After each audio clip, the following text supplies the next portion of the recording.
Welcome to the Rim Brake Rodeo. We hope this video helps. You begin by validating compatibility. Check your Porsche model and the infotainment, PCM, software version so the update package matches.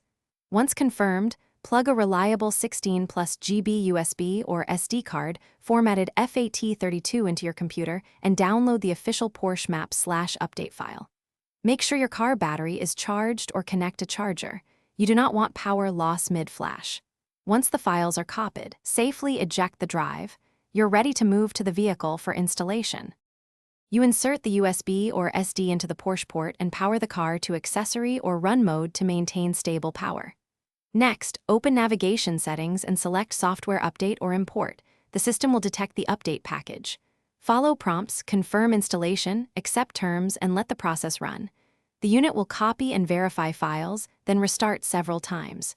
Be patient. Interruptions can corrupt the install. Once the progress bar completes, the system will finalize and reboot into the updated maps and firmware. You finish by checking navigation about to confirm the new map version and then restore your personal settings if they were reset. If the update fails, retry with a different USB stick. Reformat it FAT32 and recopy the files or switch to an SD card. Many failures are media-related. Make sure files are unzipped and the correct folder structure is preserved. If problems persist, contact your Porsche dealer or service center for a diagnostic reflash. They can run manufacturer tools to resolve corrupted flashes. Thanks for watching.